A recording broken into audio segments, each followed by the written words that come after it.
क्या क्या मुद्दा रखेंगे, क्योंकि देखिए छात्र सौरभ आपको लोग सुन रहे हैं, आप लोगों को बताएं, क्योंकि शिक्षक अभ्यर्थी बहुत आस में आ जाते हैं जब भी आप कुछ बोलते हैं, जब भी हम कुछ बोलते हैं, जब भी वीडियो डलाता है तो बहुत आस हो जाती है, जाग जाती मन में। तो आप बस ये बताएं कि मुख्यमंत्री से आप मिल लिए मान लीजिए, तो कौन कौन से मुद्दे रखेंगे, एक भी मुद्दा छूटना नहीं चाहिए। तैयार है आवाज उठाने के? बिल्कुल, और तैयारी में है। हम लोग दिल्ली जा रहे हैं 29 तारीख के दिन, माने जा रहे हैं, पक्का श्योर जा रहे हैं। मेन मुद्दा जो है वो उस मुद्दा पर दो प्रमुख मुद्दा है। एक है कि बीपीएससी में ऊपरी उम्र सीमा की बढ़ोतरी, और दूसरा है जो डोमिसाइल। विजय सिन्हा को जब आप कहे कि डोमिसाइल नीति के बारे में, रिवाइज रिजल्ट, सप्लीमेंट्री, सबके बारे में आप कहे होंगे, चुप तो नहीं होंगे आप? जितने भी अभ्यर्थी हैं सिविल सेवा की तैयारी करने वाले बीपीएससी के थ्रू, और जो बीपीएससी टीआरई 1 से लेकर टीआरई 3 तक, वो सबके मन में है कि एज छूट का मिलना चाहिए।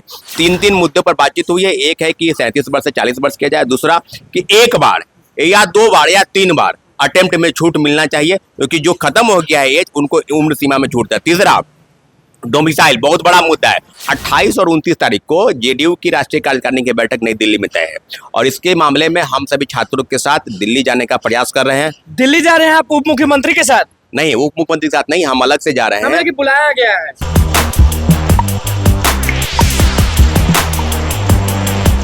नमस्कार, मैं हूं अनुकुल तिवारी और आप वॉइस आप देख रहे। देखिए छात्र सौरभ मिल लिए डिप्टी सीएम से, उप मुख्यमंत्री से मिल लिए, और बहुत सारी बातें हुई। और ये भी खबर है कि विजय सिन्हा ने कह दिया है कि सब चीज होगा। डोमिसाइल के बारे में बात हुई, रिवाइज रिजल्ट के बारे में बात हुई, सबके बारे में बात हुई। गए वहां पर तो शिक्षक अभ्यर्थी के हित में बहुत सारी बातें हुई, क्योंकि हर जगह ये चीज वायरल हो रहा है। आप बताएं कि सबसे पहले पहुंचे तो क्या बात हुआ? सबसे पहले आपको धन्यवाद अनुकुल जी। आपके चैनल के माध्यम से कई अभ्यर्थी हैं जो लगातार मैसेज करते हैं, हम लोगों ने भी उसको कम्युनिटी पोस्ट में डाला तो देख रहे थे।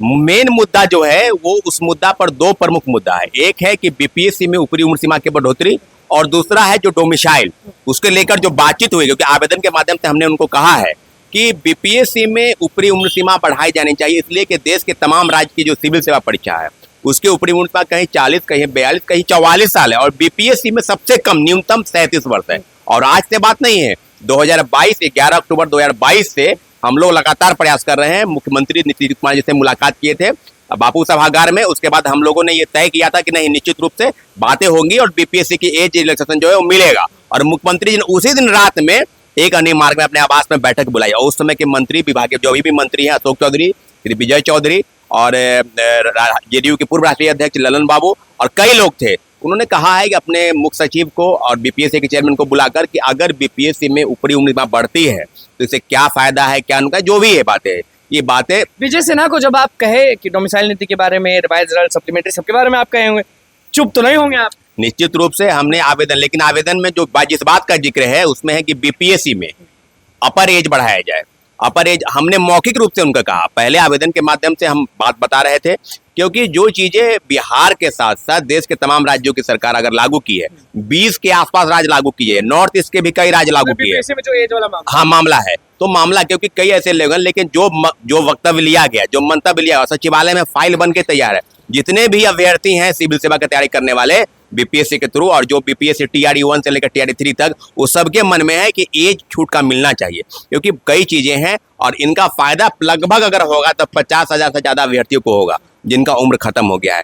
तीन मुद्दों पर बातचीत हुई है। एक है कि 37 वर्ष से 40 वर्ष किया जाए, दूसरा कि एक बार या 2 बार या 3 बार अटेम्प्ट में छूट मिलना चाहिए, क्योंकि जो खत्म हो गया है एज, उनको उम्र सीमा में छूट है। तीसरा डोमिसाइल, बहुत बड़ा मुद्दा है। डोमिसाइल के मुद्दे पर उनके पास पहुंचे थे जिन्होंने सीधे बोल दिया कि हम थोड़ी तेजस्वी जी हटवाएं।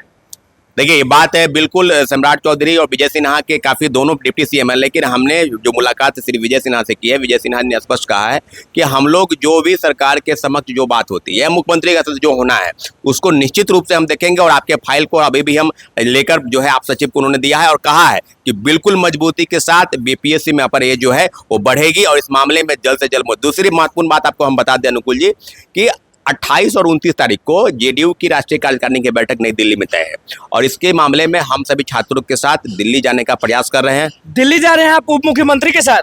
नहीं, उप मुख्यमंत्री के साथ नहीं, हम अलग से जा रहे हैं। कि बुलाया गया है? बुलाया गया, मुख्यमंत्री से मुलाकात करेंगे हम लोग, और मुलाकात जो है वो हम अपने साथियों के साथ 25 या 26 तारीख को क्या क्या मुद्दा रखेंगे? क्योंकि देखिए छात्र नेता सौरभ, आपको लोग सुन रहे हैं, आप लोगों को बताएं, क्योंकि शिक्षक अभ्यर्थी बहुत आस में आ जाते हैं जब भी आप कुछ बोलते हैं, जब भी हम कुछ बोलते हैं, जब भी वीडियो डलाता है तो बहुत आस हो जाती है, जाग जाती मन में। तो आप बस ये बताएं कि मुख्यमंत्री से आप मिल लिए मान लीजिए, तो कौन कौन से मुद्दे रखेंगे? एक भी मुद्दा छूटना नहीं चाहिए। देखिए, निश्चित रूप से कई लोग हैं। पहला मुद्दा है एज रिलैक्सेशन, उम्र एज रिलैक्सेशन क्यों जरूरी है और उम्र में कितना देना चाहिए बढ़ोतरी? देखिए, जो सिविल सेवा का तैयारी करने वाले लोग हैं या जो शिक्षक बहाली में है, उनके मन में है कि मेरा एज खत्म हो गया और हमको एक बार भी मौका नहीं मिला, शायद एक बार मिला मौका। तो हम लोग प्रयास कर रहे हैं कि 37 से बढ़कर 40 कम से कम हो, या 3 बार से बढ़कर अटेम्प्ट जो है वो शिक्षक वाले में, और 3 बार से जो अटेम्प्ट है उसको बढ़ाकर 5 किया जाए। अटेम्प्ट कम से कम 5 उसका हो जाना चाहिए। दूसरा है डोमिसाइल।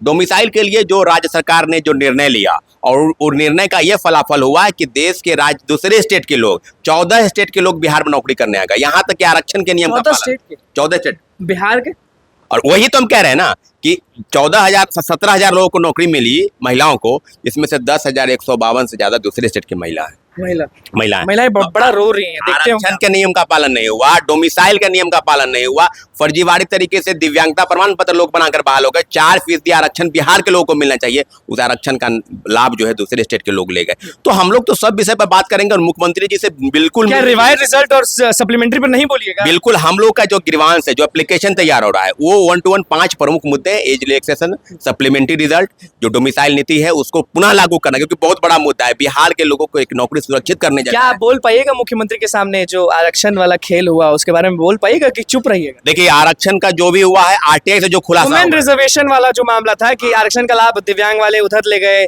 महिला वाला जो आपने कहा, तो बोल पाइएगा मुख्यमंत्री के पास? बिल्कुल, आवेदन के माध्यम से जो आरटीआई से खुलासा हुआ है, सब आवेदन उसमें इंक्लूज रहेगा। और उसके साथ साथ जो आवेदन में लिखा हुआ है, हमने मुख्यमंत्री जी से हम स्पष्ट रूप से कहेंगे कि सर ये आरटीआई से खुलासा हुआ है, महिलाओं का आरक्षण का लाभ नहीं मिला, और जो चीजें हैं, क्योंकि हम तो कुछ ऐसे नहीं बोल रहे हैं, जो बोल रहे हैं आरटीआई के खुलासा के बाद बोल रहे हैं। अच्छा, आप तो केस भी लड़ रहे हैं, बस हम ये पूछना चाहेंगे कि आपने कुछ दिन पहले बताया था और बोला भी था कि बीपीएससी आयोग और शिक्षा विभाग जवाब नहीं दे रही है, कुछ बोल नहीं रहे, चुप्पी साधी हुई है। निश्चित रूप से 9 जुलाई को, यानी जो 19 जुलाई को जो हियरिंग हुआ, उसमें कोर्ट ने कहा है कि आप जवाब दीजिए हलफनामा। अभी तक जवाब नहीं आया है, दोनों की तरफ से कोई जवाब नहीं। बीपीएससी आयोग के चेयरमैन, बीपीएससी आयोग के चेयरमैन का तो वो अलग, वो सरकार का काम है ना कि कौन क्या जवाब देता है। लेकिन इतना जरूर है कि बीपीएससी के और शिक्षा विभाग ने जवाब नहीं दिया। अगली जो सुनवाई होगी वो 9 जुलाई को होगी CWJC 2337 मामले में, और अगली जो हियरिंग है 25 तारीख को है, 25 जून को CWJC 1151, इस मामले की सुनवाई होनी है। सब मामलों पर सरकार के तरफ से कोई भी वक्तव्य नहीं दिया जाना इस बात को साबित करता है कि बीपीएससी और शिक्षा विभाग ने बड़े स्तर पर जिस पर फर्जीवाड़ा किया, सप्लीमेंट्री रिजल्ट के नाम पर जो घमासान मचा था, लगातार आप देख रहे होंगे, लगातार प्रोटेस्ट हुआ, धरना स्थल पर हम लोग बैठे, लेकिन कोई विशेष फलाफल नहीं मिला। या सेकेंड फेज के बहाली में 14,700 पदों की सूची भेजकर शिक्षा विभाग और बीपीएससी ने उसको बड़ी बात है कि आपको विजय सिन्हा, सारे छात्रों को, छात्र नेता आप हैं, सबको बुलाया गया है दिल्ली। मतलब कि सरकार अब समझ रही है कि अगर अभ्यर्थियों की बात नहीं करी जाए तो सरकार से हाथ धो बैठना। देखिए, अभी कैबिनेट से भी मंजूरी मिली है, 7 निश्चय 2 के तहत बिहार बड़े पैमाने पर 10 लाख लोगों को सरकारी नौकरी देने का प्रावधान जो है वो करने जा रही है। तो हम लोग तो यही मान के चलेंगे ना कि अगर नौकरी बिहार में मिल रही है तो बिहार के लोगों को उसका फायदा हो, बिहार के लोगों को, बच्चों को, बिहार के अभ्यर्थियों को नौकरी तैयार है आवाज उठाने के? बिल्कुल, और तैयारी में है। हम लोग दिल्ली जा रहे हैं 29 तारीख के दिन, माने पक्का श्योर जा रहे हैं। मुख्यमंत्री से मुलाकात की संभावना है और मुलाकात हम लोग करेंगे और आवेदन के पहुंचेंगे रेलवे स्टेशन आप लोग के पास, हम लोग जाएंगे वहाँ, और उसके बाद जो वहाँ भवन है, बिहार भवन, वहाँ जाकर उनसे मुलाकात करेंगे। आवेदन के माध्यम से उनको आश्वस्त कराएंगे कि सर ये सब समस्या है बिहार में और इसको देखा जाए। और निश्चित रूप से माननीय मुख्यमंत्री से हम लोग आग्रह करेंगे और उम्मीद है कि जो भी सप्लीमेंट्री रिजल्ट हुआ, डोमिसाइल नीति हुआ, या जो एज रिलैक्सेशन है, इस मामले पर मुख्यमंत्री सहमति देंगे, क्योंकि मुख्यमंत्री की सहमति के बाद ही सब कुछ होता है। और निश्चित रूप से एज वाले मामले में उन्होंने सहमति दी थी, फाइल बन के तैयार है, तो हम तैयार है, बस उसमें सिग्नेचर, हस्ताक्षर होना है मुख्यमंत्री का और कैबिनेट से मंजूरी मिल जाएगी। छात्र सौरभ विजय सिन्हा से मिलते हैं और उसके बाद अब ये तय होता है कि सारे लोग दिल्ली जा रहे हैं और दिल्ली जाके मुख्यमंत्री जी से मिलेंगे। उसके बाद बातें होंगी, age relaxation, supplementary revise result, reservation, women reservation, attempt, सारे मुद्दों को एक साथ रखेंगे और देखना होगा कि शिक्षक अभ्यर्थियों की जीत होती है, छात्र नेताओं की जीत होती है कि नहीं। अब देखना होगा कि छात्र नेता सौरभ किस तरह से, किस बुलंदी के साथ आवाज उठाते हैं दिल्ली में। तो बस हमारे चैनल को सब्सक्राइब करें, धन्यवाद।